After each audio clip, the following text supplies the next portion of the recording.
Oke, terlalu cinta Prabowo sehingga buta.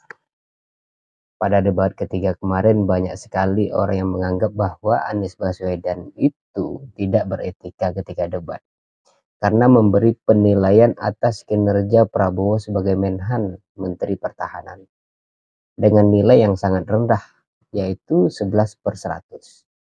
Sementara Ganjar memberi nilai 5 dan dianggap Ganjar lebih beretika. Ini dasarnya apa? Kita tidak tahu. Jadi di kesempatan ini saya ingin membahas kenapa orang bisa cinta buta kepada Prabowo. Itu satu. Sehingga tidak lagi objektif melihat kebenaran. Yang kedua, bagaimana supaya objektif menilai, melihat, dan bagi saudara yang hendak memilih calon presiden 2024 nanti. Sebelum membahas dua hal tersebut, pastikan saudara semua telah mensubscribe channel ini. Ya, dan silahkan memberikan like dan komen jika diperlukan. Oke, saudara-saudara sekalian, saya berpendapat bahwa cinta buta itu berasal dari mata jatuh ke hati. Sementara cinta sejati ialah perihal akal kepada hati.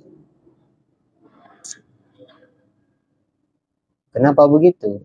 Jalan berpikirnya begini, saudara-saudara.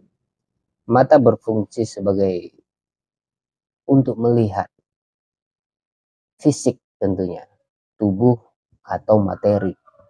Sehingga reaksi dari mata ialah menilai dan membandingkan dengan pengalaman sebelumnya. Mata akan terpesona melihat sesuatu yang indah. Mata juga cenderung nyaman melihat sesuatu yang belum pernah ia lihat. Contohnya kalau saudara melihat fenomena alam yang belum pernah dilihat sebelumnya, maka mata saudara tidak akan berkedip menyaksikannya.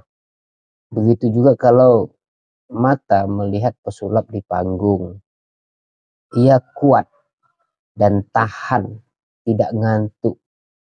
Berbeda dengan jika kita mendengar ceramah, mata tidak begitu berfungsi ketika itu sehingga mudah ngantuk kan gitu. Jadi ini pengalaman dan satu data yang bisa dicek faktanya. Intinya adalah mata itu memiliki sifat penasaran sehingga dia ingin terus melihat sesuatu yang baru. Kalau mata sudah jatuh ke hati, maka sifatnya berbeda lagi. Sifatnya naik pada level yang mungkin lebih tinggi. Bukan hanya menghanyutkan seseorang untuk melihat terus-menerus, tetapi sifatnya bisa lebih doktrinal, sifatnya naik pada satu tingkat yang lebih tinggi, yaitu perintah terakhir mata jatuh ke hati. Sebelum jatuh ke hati itu perintah terakhirnya apa? Mata menutup diri untuk melihat yang lain. Lalu ia bergerak berdasarkan hati. Jika perintah terakhirnya melihat sesuatu, maka ketika perintah itu masuk ke hati, maka hati itu akan cenderung kepada sesuatu itu.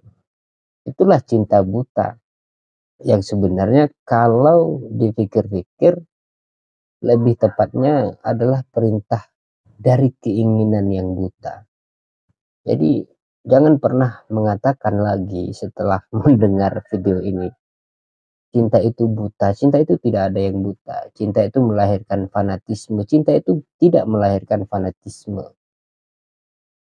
Jadi kalau ada orang yang bertanya kenapa orang bisa cinta buta, kenapa salah satu capres kepada salah satu capres misalnya, bukan hanya Prabowo tapi juga ada pecinta Anies Baswedan, ada juga pecinta Ganjar Pranowo.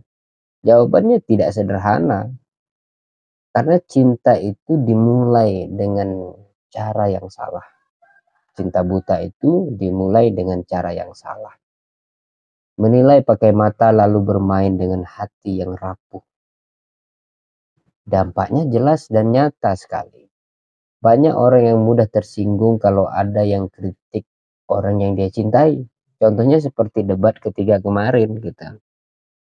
Banyak para pecinta Prabowo yang tersinggung lalu mengatakan Anies dan Ganjar tidak punya akhlak gitu.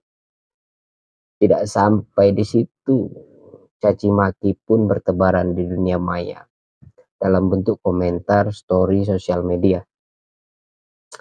Saudara-saudara, selanjutnya saya ingin menjawab persoalan yang kedua, bagaimana cara kita agar bisa objektif dalam menilai capres.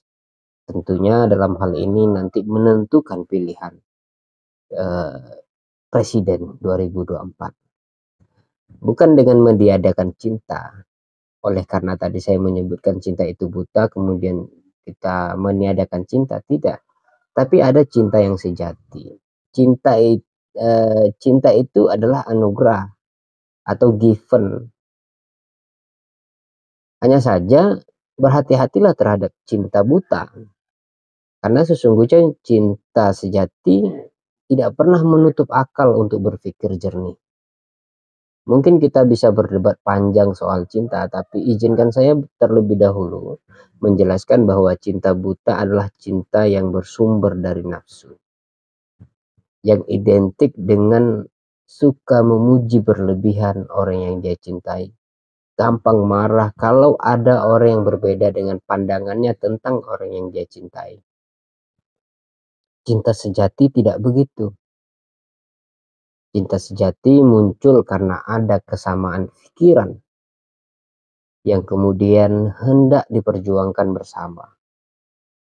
Kalau di dalam hubungan individu disebut sebagai cinta sesama, sebangsa, senegara, setanah air yang disebut nasionalisme, dibungkus dengan Bhinneka Tunggal Ika dan sebagainya, NKRI harga mati dan seterusnya itu.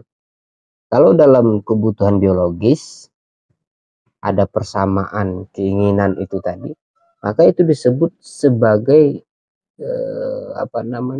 pasangan hubungan suami istri atau antara laki-laki dan perempuan.